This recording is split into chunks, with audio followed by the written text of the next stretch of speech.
የሚያዝንልኝ የኔን ህመም የሚታመምልኝ የኔን ቁስል የሚቆስልልኝ የኔን ሀዘን የሚያዝንልኝ አንድ ሰው የለም። እንግዲህ በሚያሳዝን ሁኔታ ሄሉሻ እያለቀሰች መታለች ማለት ነው። በመጀመሪያ ለማንኛችሁም የምናገረው ነገር ቢኖር ለሰው ብላችሁ ህይወታችሁን አትመሩ። በእርግጥ ሰው የሚናገረን ነገር በጣም ያመናል፣ ቁስል ውስጥ ያስገባል። ግን ቢሆንም ከምንም በላይ ወላሂ ሁሉም አንድ ሰሞን ነው። ጥሩም ብትሰሩ ትነሳላችሁ፣ መጥፎም ብትሰሩ። ምክንያቱም የሰው ልጅ ሙሉ አይደለም። ዛሬ ልክ ብትሰሩ ነገ መጥፎ መስራታችሁ አይቀርም። ወይም ደግሞ በሰው ልጅ አንግል ሁልጊዜ እኛ ልክ ነን ማለት አይደለም። ዛሬ ጥሩ ያለችሁ ነገ በመጥፎ ያነሳችኋልና ለሰው ልጅ ብላችሁ ምንም አይነት ህይወት መጀመር መኖርም የለባችሁም። እና ሄሉ እንግዲህ ዛሬ እያለች ያለችው እንግዲህ ያው እኔ ኤሪክን እየጎዳሁ ከሆነ ካሁን በኋላ ሄዳለሁ ነው እያለች ያለችው። ስለዚህ ያ ልክ አይደለም። ለሰው ብላ አይደለም የቀረበችው። እንግዲህ በራሷ አንግል መጣ በሁኔታዎች ብላሌ። በእርግጥ አንዴም ሁለቴ እኔ በቃ እንደዚህ አይነት ውስጥ አልገባም እያለኝ ነበር፣ ግን ህይው ስላላችሁን ቆይቻለሁ ብላለች። ግን ደግሞ ለሰው ብላ ከሆነ እየቆየች ያለችው ያን ስህተት ነው ብዬ ነው የማስበው። ከመጀመሪያው ለምንም ብላችሁ ለማንም ብላችሁ እናንተ ያላስደስታችሁ ውሳኔ መወሰን የለባችሁ። ምክንያቱም ለሰው ብላችሁ ዛሬ ያደረጋችሁን ነገር ነገ ጧት ማቆማችሁ አይቀርም። ምክንያቱም በሰው ግፊት አንድ ነገር ልታደርጉ አትችሉም። ምናልባት በሰው ግፊት ትንሽ አንድ ነገር ብናደርግ ምናልባት ወራት ወይም ቀናቶች ነው፣ ከዛ በላይ ሊሄድ አይችልም። ለምንድን ነው ያንን ውሳኔ የኛ አመለካከት የለበትም። ሰውን ለማስደሰት ለይሉንታ ብላችሁ ይሉንታ የሚባል ነገር ደግሞ የእናንተን ደስታ ጨልማችሁ የሰውን ብቻ እየተከተላችሁ ከሆነ አትዘርቁትም። ስለዚህ አሰላሙ አለይኩም ወራህመቱላሂ ወበረካቱ። ውድና የተከበራችሁ የቻናሌ ቤተሰቦች እንዴት ናችሁ? ልይ በያለም ዳርቻ ሁላችሁንም ሰላም ብያለሁኝ። ከጎን የሆናችሁ ለምታበረታቱኝ ውድ ሀገሬ ልጆች ከልብ ነው የማመሰግነው። ውድ ተመልካቾች ከክፉ ነገር አላህ ይጠብቃችሁ። ሁሌም እወዳችኋለሁ፣ አከብራችኋለሁ። እና እንግዲህ እንደነገርኳችሁ ሄሉሻን አይታችኋታል። በጣም አልቅሳለች፣ ተከፍታለች። በእርግጥ እኛ ስደተኞችን ቢመለከቱ እዛ ያሉ ሰዎች ብዙ ጊዜ በቃ ከደስታችን የምንከፋበት ብዙ ሰዓት አለ። ምናልባት እኛ አልሐምዱሊላ ብዙን አሳልፈን ዛሬ ላይ ምንም ይሆን ሳይከፋ እናይውልም ማለት ባይሆንም፣ ግን ደግሞ አልሐምዱሊላ ከሚሉ ሰዎች ነን እኛ። አልሐምዱሊላ ነው ማንኛውም ነገር። ግን ደግሞ በጣም የሚያለቅሱ እንግዲህ ህይወታቸውን እስከ ማጣት ደረጃ የሚበሉት ምግብ እስከማያገኙ ታመው ኩላሊታቸውን ሲያለቅሱ የሚውሉ በጣም ብዙ እህቶች አሉ በስደት ላይ ና እነዛ እንኳ ያልፋል ብለው ታግሰው እየኖሩ ነው። እና በትንሹም በትልቁም ልንከፋ አይገባም፣ እንባችንን ልናፈሳ አይገባም። ምክንያቱም ያኔ ስናለቅስ ከሚደሰተው በእኛ መከፋት ከሚከፋው ይልቅ የሚደሰተው ብዛት አለው። ገብቷችኋል?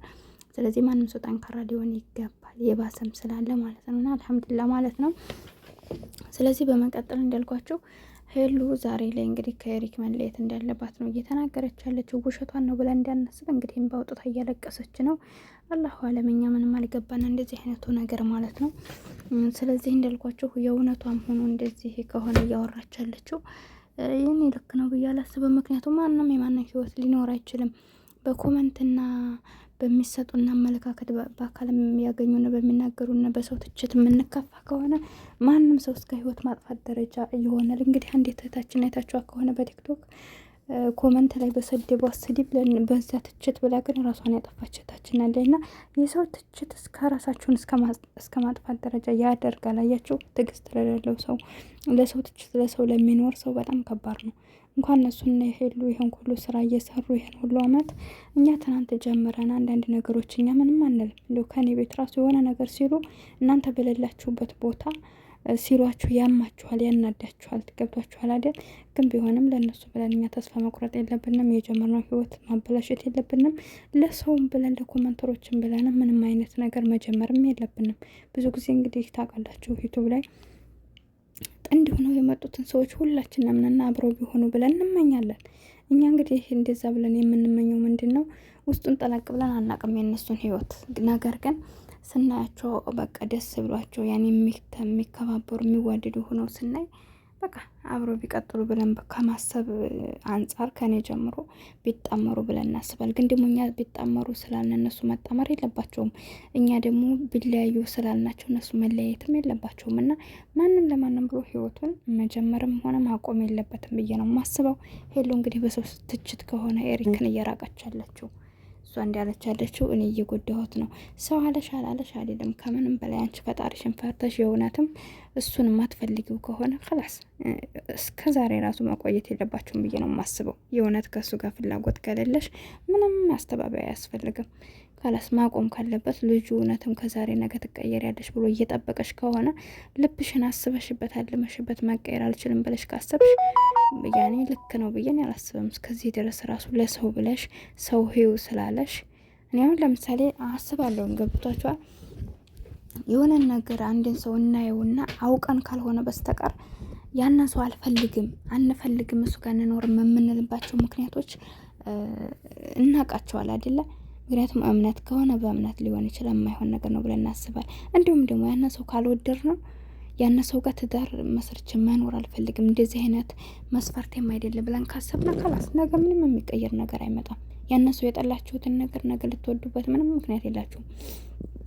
ለምን ያን ሰው አብሯችሁ እስካለ ድረስ ከምንጠላው ይልቅ የምንወድበት ብዙ ምክንያት እያለ ዛሬ መውደድ ካልቻልና ነገ የተቀየረ ሊሆን አይችልም።